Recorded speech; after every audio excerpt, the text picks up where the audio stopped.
Maharashtra today 24 news, सत्य परिस्थितीचा सविस्तर आढावा।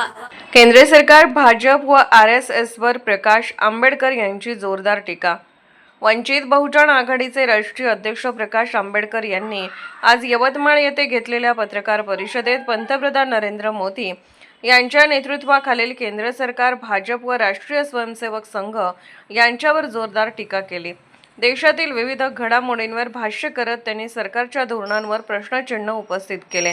देशात जातीचे वर्चस्व निर्माण करण्याचा प्रयत्न होत असल्याचा आरोप करत आंबेडकर म्हणाले की ज्यांना वाटते की नरेंद्र मोदी देशात जातीचे वर्चस्व निर्माण करतील, त्यांनी हे लक्षात घ्यावे की देश आता समतेच्या मार्गावर चालू लागला आहे। हा प्रवास आता कुणीही थांबवू शकणार नाही। खोट्या स्वप्नांच्या आहारी जाऊन देश पुन्हा गुलामीकडे नेला जात असल्याची टीकाही त्यांनी केली। मुंबईत झालेल्या सर्वपक्षीय बैठकीतील चर्चेची माहिती देताना त्यांनी पंतप्रधान मोदी यांच्या परराष्ट्र धोरणावरही टीका केली।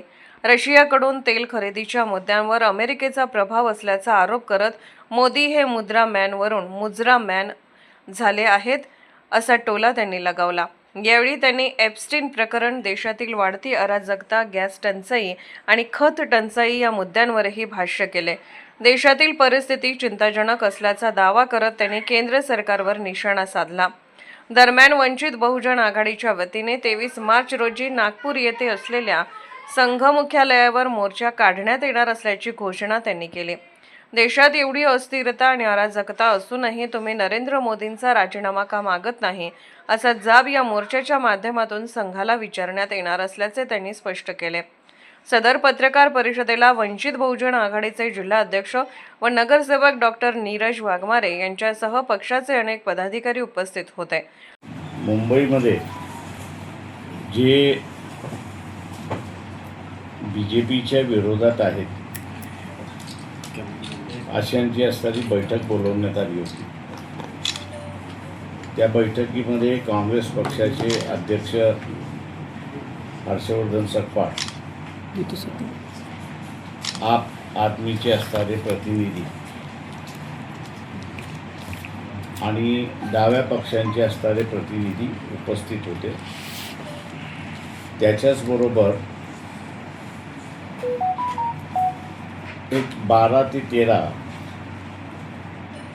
सामाजिक संघटना ज्या आहेत अशा सामाजिक संघटना उपस्थित होत्या।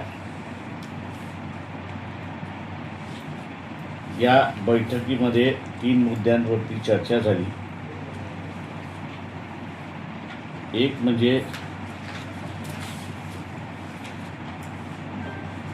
नरेंद्र मोदी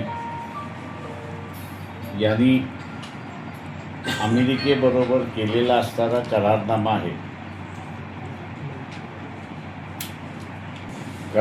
आहे।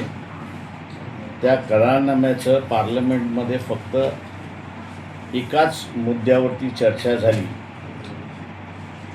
आणि ती म्हणजे या देशातली ॲग्रिकल्चर बाजार, कृषी बाजारपेठ जी आहे तिच्या संदर्भातच चर्चा झाली। पण हे एग्रीमेंट फक्त कृषीच्या संदर्भात नाही, तर आणखीन त्यांच्यातले जे 2 मुद्दे आहेत, उरलेल्या याच्यावर नाही, 2 मुद्दे जे महत्त्वाचे आहेत ते मी या ठिकाणी मांडतो। आणि ते म्हणजे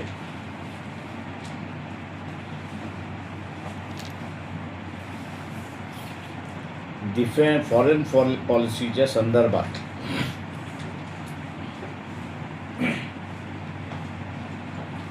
म्हणजे परराष्ट्र धोरणाच्या संदर्भात भारताची परराष्ट्र धोरण हे अमेरिकेच्या परराष्ट्र धोरणाला अनुसरून असेल। म्हणजे उदाहरण द्यायचं झालं तर आता असणारं अमेरिका इराणच्या विरोधात आहे,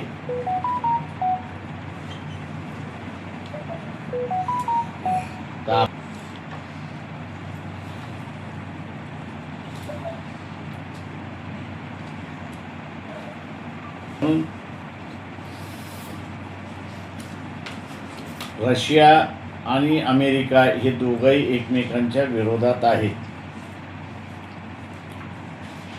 रशियाकडून आपण असणारं कच्चं तेल घेत होतो, त्याला ही बंदी घालण्यात आली की तुम्हाला असणारं रशियाकडून कच्चं तेल घेता येणार नाही.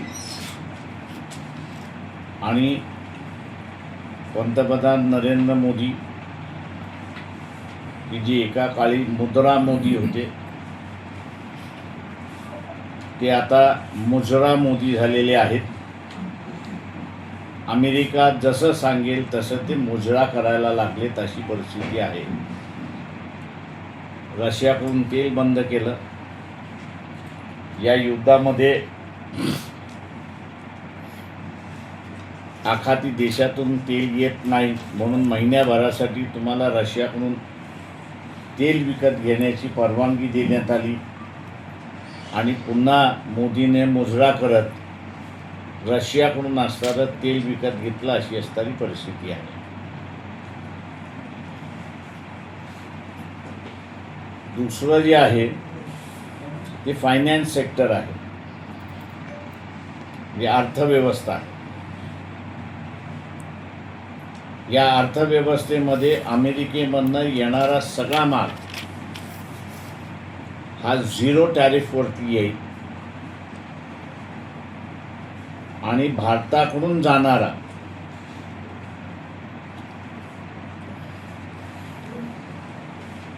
अमेरिकेमध्ये जाणारा माल जो आहे त्याच्यावरती 18% टॅरिफ लागेल, अशी असणारी परिस्थिती आहे.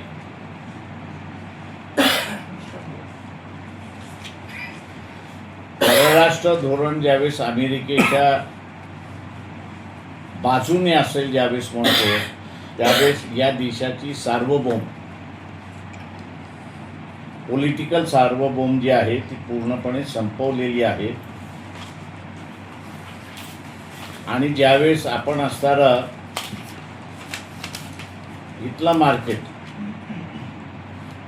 पण नुसतं कृषीचं नाही तर उरलेलं सगळं मार्केट हे ज्यावेळेस अमेरिकेच्या स्वाधीन आपण करतो, त्यावेळेस आर्थिक स्वायत्ता जी आहे ती आर्थिक स्वायत्ता सुद्धा पूर्णपणे धोक्यात आली, अशी परिस्थिती आहे आता. महाराष्ट्र टुडे मराठीसाठी ब्युरो रिपोर्ट, यवतमाळ.